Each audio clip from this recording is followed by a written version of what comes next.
మానవ జీవితమే ఒక మహాభారతం, అది మంచి చెడుల రెంటి నడుమ నిత్య ఘర్షణం.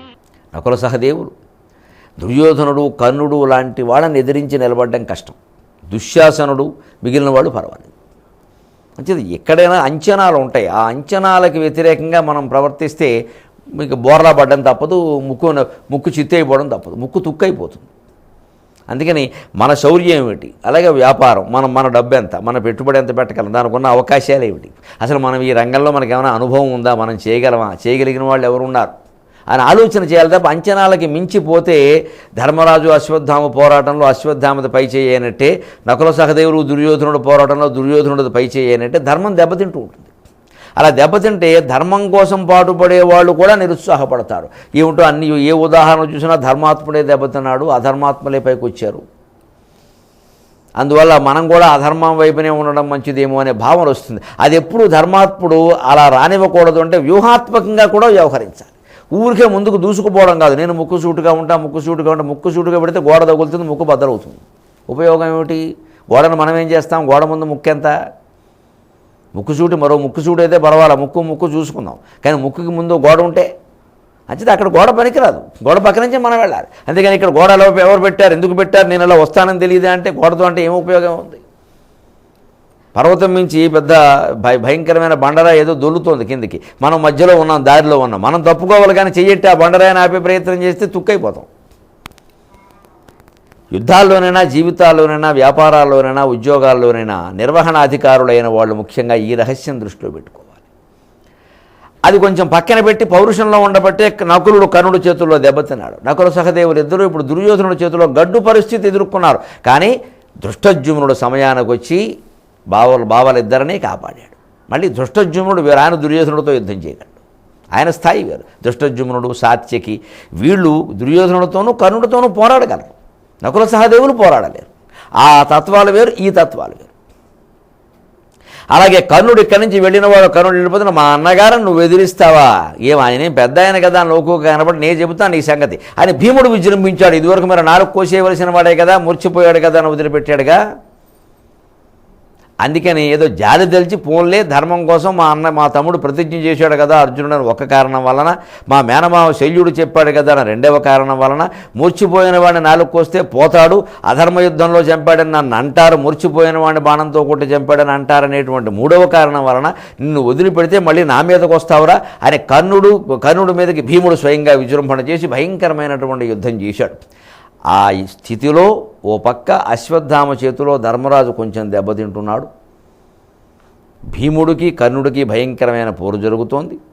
దుర్యోధనుడి చేతిలో నకుల సహదేవులు కొంచెం గడ్డు పరిస్థితి ఎదుర్కొన్నారు. దృష్టజ్యుమ్నుడు కాపాడవలసి వచ్చింది అన్న ఆ దృశ్యాలు ఇంచుమించుగా అవగాహనకు వస్తూ ఉంటే, చారుల ద్వారా అక్కడ ఉన్న యోధుల ద్వారా తెలుస్తూ ఉంటే, ఒక్కసారిగా అర్జునుడు కృష్ణుడితో ఒక మాట అన్నాడు. అరదము పోవనిమ్మురయమారగన అతని దిక్కునావుడున్. అర్జున, కర్ణుడికి భీముడికి యుద్ధం జరుగుతోంది. నాకెందుకో కొంచెం అనుమానంగా ఉంది. ఇప్పటికే ధర్మరాజు అశ్వత్థామ చేతిలో కొంచెం దెబ్బ తిన్నాడు. నకుల సహదేవుల్ని దృష్టజ్యుమ్నుడు కాపాడవలసిన పరిస్థితి వచ్చింది దుర్యోధనుని పాల్పడకుండా. అందుకని అచ్యుత, ఒక్కసారి రథాన్ని కర్ణుడి దగ్గరికి పోని, వాడి సంగతి తేల్చేద్దాం. 17 రోజులైంది ఇప్పటికీ శత్రువు నేరుగా నా గురించి అస్తమాను ప్రగల్భాలు పలక నేను అర్జునుని చంపుతా అనేవాడు ఎప్పుడు ఎదురవుతాడా అని నేను చూస్తున్నా, అక్కడికి పోనే అన్నాడు. అరదము పోవనిమ్మురయమారగన అతని దిక్కునావుడన్ దరఖసితమ్మునన్ నలిన నాభుడు భీముని చేత బోదు నీ శరముల వేడి కౌరవుల సంగర వంచయడంపుమన్నా. అర్జున, ఒక్క మాట విను. ఏదో బుద్ధికి తోచిన సాయం అన్నారే, బుద్ధికి తోచిన సలహా ఇస్తున్నా. ఎలాగూ రధికుడివి, నీ మాట ప్రకారమే నేను రథం నడపాలి. కానీ తెలిసిన వాడిని చెబుతున్నాను, ఒక్క మాట విను. భీముని చేతబోదు నీ శరముల వేడి కౌరవుల సంగర వంచయడంపుమన్న అన్నరుడును ఈయకొన్న కురునాథుని యోధులు బెగ్గడిల్లగన్. ఇది ఈ భాగాలకి ముఖ్యంగా అధికారుల సలహాలు తీసుకునేటప్పుడు పాలకులు ఆలోచించవలసిన విషయాలు ఏమిటి అన్నామే ఇది. ఇక్కడ అచ్యుతుడు ఏమంటున్నాడో చూడండి, సారథిగా ఉన్నవాడు అర్జునుడితో. అరదము పోవనిమ్మురయమారగన అతని దిక్కునావుడు. వేగంగా కర్ణుడి దగ్గరికి రథం పోని, కర్ణుడి సంగతి తేలిపోవాలి వేళ. ఇప్పుడే మధ్యాహ్నం 2 గంటలు దాటిపోయింది, ఇంకెప్పుడు ఎంతకాలం బతకనిస్తామేండి అని చెప్పగానే దరఖసితమునలిన నాభుడు. శ్రీకృష్ణ స్వామికి 16,000 సంవత్సరాలు చేసినటువంటి స్వామికి ప్రతిదానికి చిరునవ్వు నవ్వడమే అలవాటు. అందుకని ఓ దరహసితం, ఆ దర శబ్దానికి స్వల్పమైన అర్థం.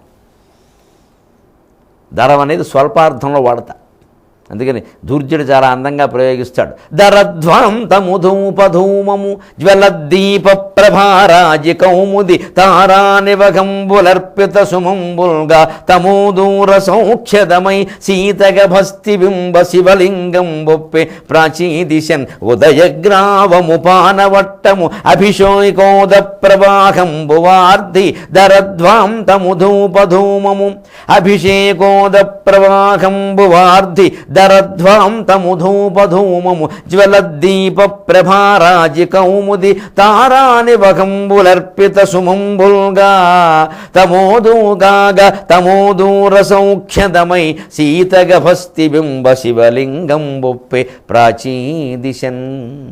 ఆ చంద్రుడు ఉదయిస్తూ ఉంటే పొన్నమ్మ నాడు సముద్రపు నీళ్ల మీద అలా ఉదయిస్తూ ఉంటే ఆ సముద్రపు నీళ్ళన్నీ పానవట్టంలా ఉంది. ఆ ఉదయగ్రామం పానవట్టం, ఉదయించే కొండ పానవట్టం అని చెప్పి వర్ణిస్తూ ఆయన దరధ్వాంతం అంటాడు. అంటే స్వల్పంగా వ్యాపించిన మునిమాపు చీకటి అంటారు. ఆ స్వల్పమైన చీకటి సరిగ్గా అగరవత్తుల పొగలా ఉంటుంది, మరీ దట్టంగా కాకుండా. అందుకని దరధ్వాంతము ధూపధూమము అన్నాడు, అంత అందంగా వాడాడు. అలాగే ఇక్కడ దరహసితంబునను ఒక చిరునవ్వు నవ్వి శ్రీకృష్ణుడు అతనికి సలహా ఇచ్చాడు. అబ్బాయి, ఇప్పుడు కర్ణుడిని చూడడం మన పని కాదు, కౌరవుల సైన్యం యొక్క యుద్ధం చేయాలనే తీట మొత్తం వాతబడేలా చేస్తే తప్ప తీరదయ్యా. అది నీ శరముల వేడి కౌరవుల సంగరవాంచి అడంపు.